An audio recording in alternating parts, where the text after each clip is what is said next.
Hey you, welcome to the debate. Today we're chatting about AI and religious texts. It's kind of a chill topic on the surface, but pretty punchy when you dig in. Because honestly, this feels like one of the biggest challenges faith traditions are facing right now.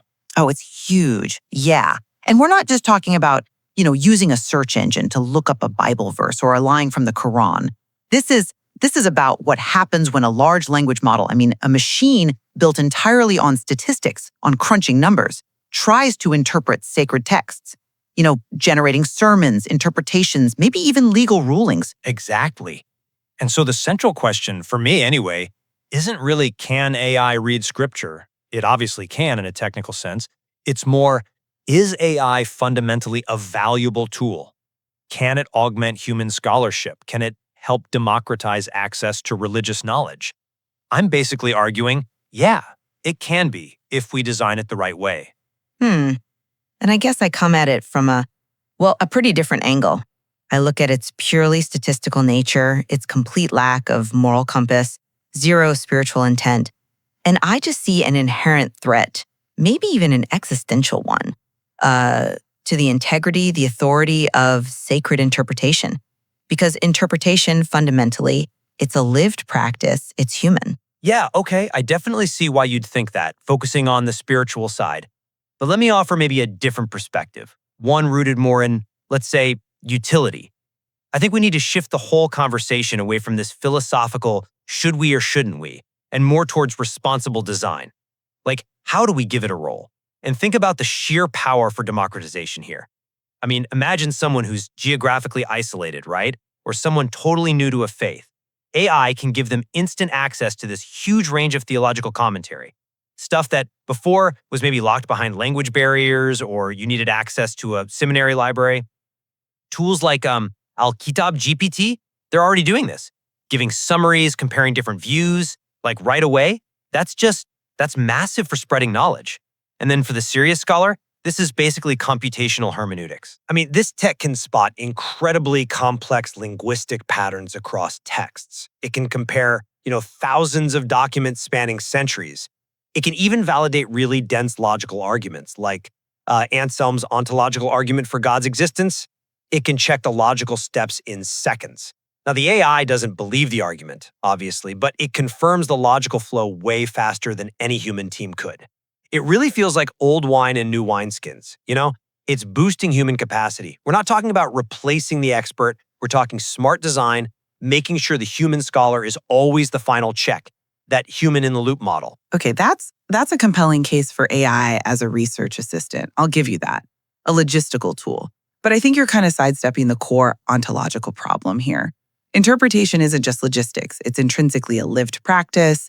It's tied up with community, with tradition, with moral accountability, and crucially, with spiritual intent, what we'd call Niyyah in the Islamic tradition. AI, it just runs on statistical probability. It predicts the most likely next word based on its training data. So I'm sorry, but I just don't buy that it produces meaning. It produces plausibility. That's different. It finds patterns in data. And, philosophers who study hermeneutics, they point this out. AI cannot participate in the experience of truth that religious interpretation really demands. It lacks that fundamental grounding in the world, that Dasein, as Heidegger called it. So when you mistake statistical correlation, maybe linking two texts that historically have no connection but share words, when you mistake that for real theological insight, that's when you create a dangerous false authority. And this lack of spiritual grounding, it becomes especially critical in areas that demand real moral judgment, like, say, issuing a fatwa in Islamic law. That requires Ijtihad, which is serious, independent legal reasoning by a qualified scholar. And just as importantly, it requires spiritual accountability from the mufti. Those are things AI just fundamentally, technically, cannot have. I hear your concern about plausibility versus meaning. That's a fair distinction. But couldn't you argue that even a human scholar's first draft is also just plausible? Until, they apply their own moral judgment, their understanding of the tradition, their sense of accountability to the community? Isn't it maybe a matter of degree here and where the final authority lies? Well, yes, degree matters, but the human scholar is accountable. And that brings us to bias, because that's where this statistical trap gets really dangerous. See, the biggest threat isn't that AI is perfectly neutral. We know it's not. It's that it cloaks its systemic biases under this false sheen of, objectivity. The data it's trained on, it's mostly scraped from the internet. That means it's heavily weighted towards modern, Western, sometimes even secular or anti-scriptural views of faith. And this causes real problems. Like, take visual AI. There are studies showing if you ask something like DALL-E for an image of a religious person, overwhelmingly, it gives you Christian imagery, even though Christians are only about, 31% of the world's religious population? It's called Exnomination. Basically, one tradition becomes the silent default, and everyone else gets pushed to the margins. Okay, that DALL-E example is definitely striking. I hadn't quite framed the Exnomination issue that way as like a core technological outcome, but I might frame the bias problem a bit differently. Look, human systems of authority, whether it's the Vatican's magisterium or the Islamic idea of ijma, scholarly consensus, these are essentially ways communities manage their inherent biases, right? They institutionalize a particular perspective. Everyone brings bias to the table. Now, the potential advantage with AI bias, unlike maybe deep-seated human prejudice, is that it's often measurable. We actually have methods, like audit corpus studies, designed specifically to quantify where and how a model is showing bias. So if we know the systemic slant, we can potentially correct for it. We can use targeted data training. We can build in ethical guardrails. Like when we design these AI tools for religious use, we can look to existing ethical frameworks within those faiths. For instance, applying the core objectives of maqasid al-sharia in Islamic law, things like protecting life, intellect, human dignity, karama insaniyah. We can use those principles to guide the AI's development, to force it towards upholding dignity, not undermining it. That feels like active correction, not just passive acceptance of bias. That proactive approach, it sounds good in theory, but the fundamental issue for me comes back to accountability.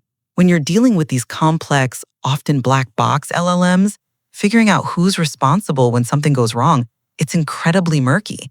If an AI generates a flawed fatwa, or maybe a godbot hallucinates dangerous advice, and we know this happens sometimes with terrible outcomes, who do you blame? The programmer? The company that scraped the data? The end user who trusted it? And institutions are already bumping up against this. Remember that whole thing with the Catholic Answers organization? They launched an AI chatbot, called it Father Justin, and then had to publicly demote it because it started giving wildly incorrect advice about sacraments, apparently told someone they could get baptized using soda.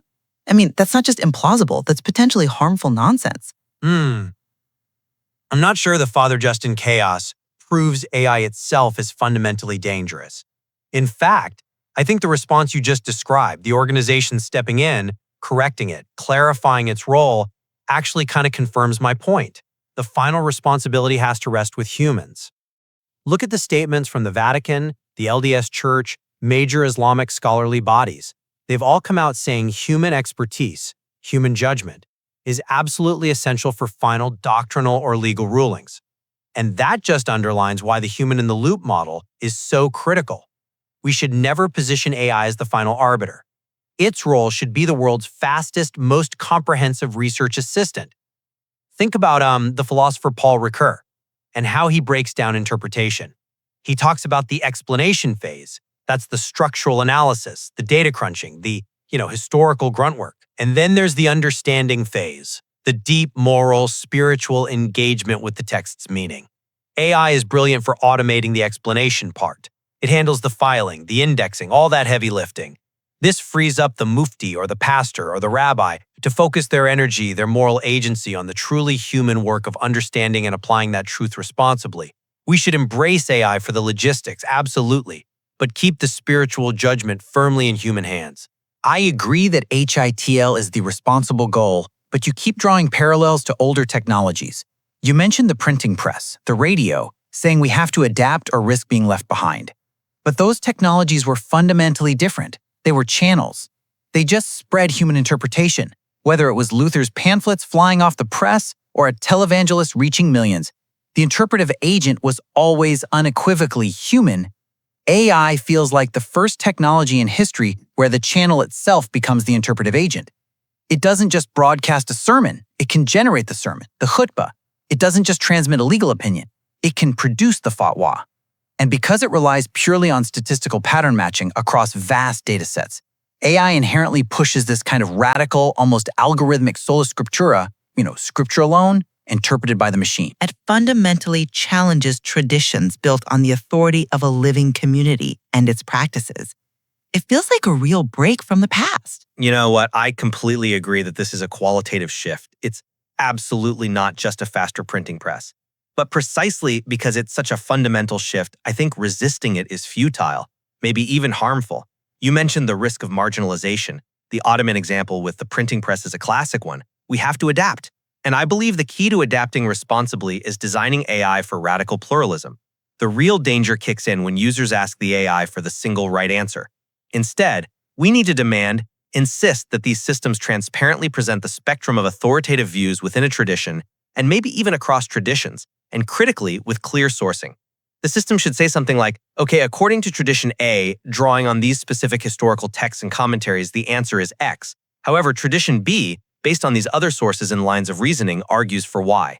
See, that shifts the focus. It moves away from the AI as some kind of final oracle and puts the burden back on the human user. They then have to engage in the difficult, necessary work of discerning which tradition, which interpretation resonates, which one they choose to follow. The true existential threat, I think, isn't the AI itself. It's the monopoly scenario, the nightmare where one big tech company controls one dominant global narrative, effectively flattening all the rich diversity of faith under a single, potentially biased algorithm. Designing for pluralism is how we fight that. Your point about pluralism is, it's really insightful, but I still come back to that ontological root. Does AI possess the fundamental moral, spiritual prerequisites for true authoritative interpretation? I remain deeply skeptical. And even if it perfectly presents 10 different valid viewpoints, the perception gap among everyday users worries me immensely. People are likely to treat the slick, instant answer from the LLM as definitive, potentially overriding the guidance of their own local, accountable religious leaders. And that, I fear, leads directly to fragmentation within communities. It leads to this systematic flattening of rich, diverse, lived spiritual traditions into just statistical averages. So while it might be a fantastic tool for technical research, for scholars, yes. But the risk of it being misused or misunderstood as a final authority, that perception gap seems incredibly high. We could end up inadvertently damaging the very communal lived experience of faith we're trying to understand or support. Ultimately, look, AI is here, it's an undeniable force, and it offers genuinely immense benefits for research, for logistics, for access. The path forward, as I see it, isn't resistance. It's radical transparency and unwavering human oversight.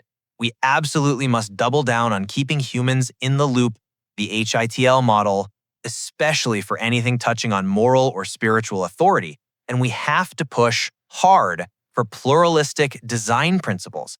That's how we ensure AI serves humanity's long search for deeper meaning rather than trying to hijack it or define it for us. I suppose I agree that AI forces the issue. It compels all, regardless of tradition, to really confront what is non-negotiable, what's truly irreducible about faith. Things like moral agency, accountability, the subjective spiritual experience itself. The technology exists, that's a given. But the outcome, that's not baked into the algorithm. It's determined by the conscious choices, the sacred boundaries that we humans decide to draw right now. Wrapping up today's debate. Hope you got some new insights on this pretty complex topic. See you soon. Keep curious.